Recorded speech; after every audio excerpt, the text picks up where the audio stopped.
Today we're answering common questions about surrogacy. A surrogate officially enters the process of surrogacy at the very beginning. Learning about surrogacy and deciding to move forward with it, it takes a long time to make that decision, and it is a decision that deserves a lot of reflection before moving forward with it. But from the very beginning, you start collecting medical records and going through the pre-screening process. And once you're through that pre-screening process and you're ready to match, you're a full-fledged surrogate, and it's only a matter of time until you meet the intended parents that are right for you and you move forward with your journey.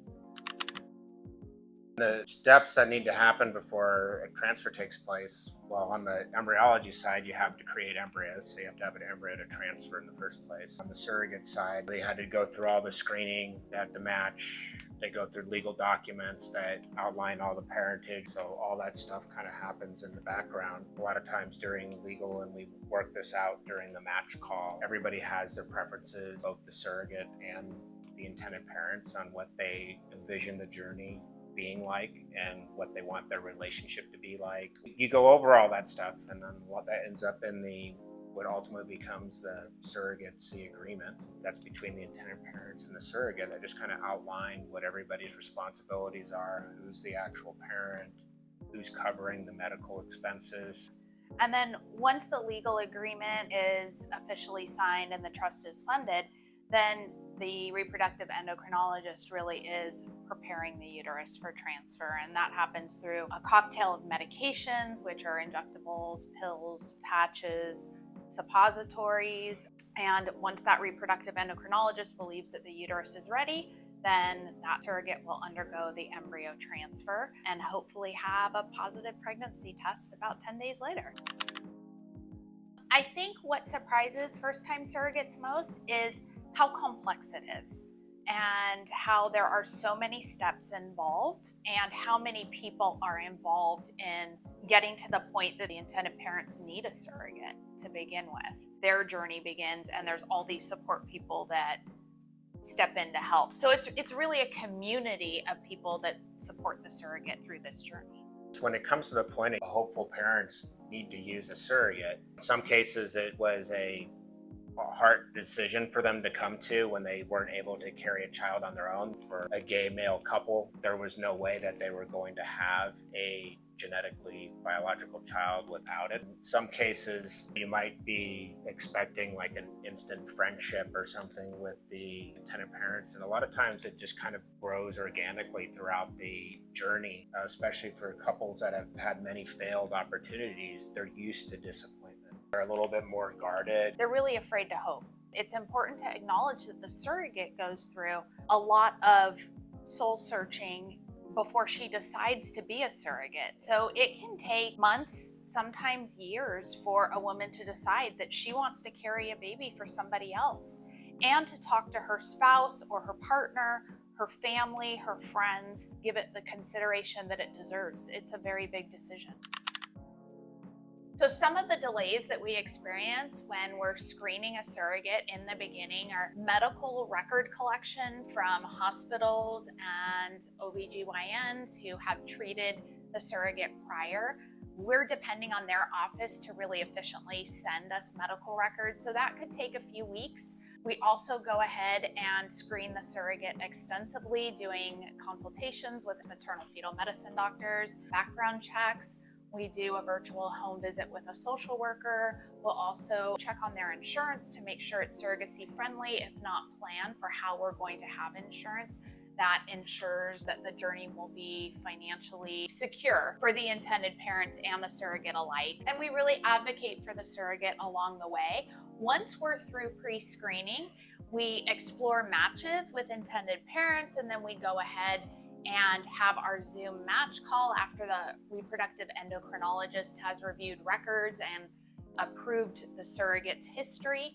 And then the match call, which is such a magical time, the surrogate and intended parents talk about what their wishes are for the journey ahead and decide if they're wanting to move forward together for this amazing experience.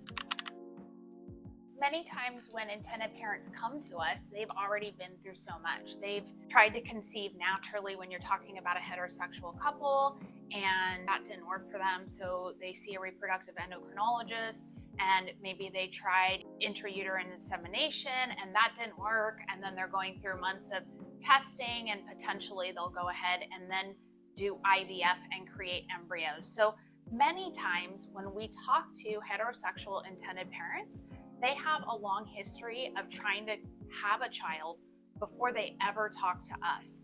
And that's what's so hard. Your heart really hurts for them. You want them to succeed.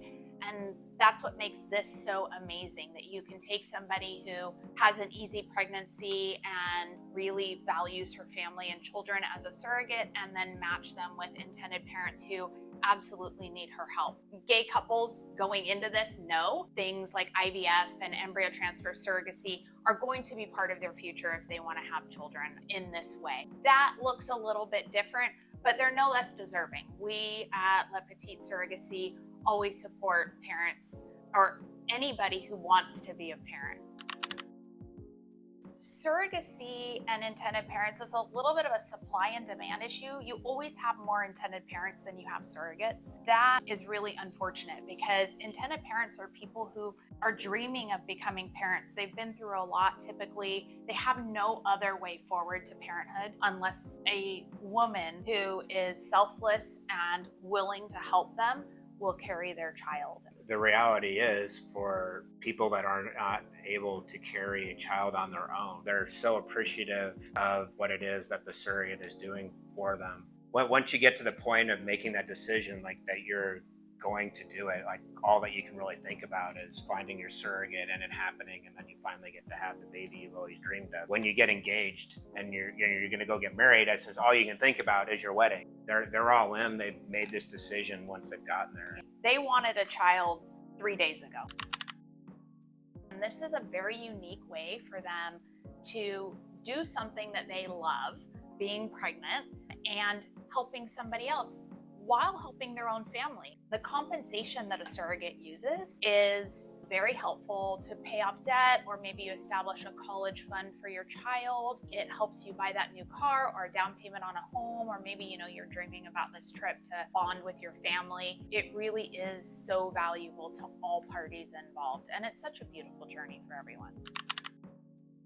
I think it's that personality that wants to help others. A lot of times we see surrogates, they're teachers or they're nurses. They're people who help others and are usually in that service industry and really want to make that connection with people, and they enjoy the relationships that develop. They're drawn to surrogacy because there's such a need for it. It's also women who really value family. They value their children and they know how important that is, and they want that for other people. They want other people to experience that magic.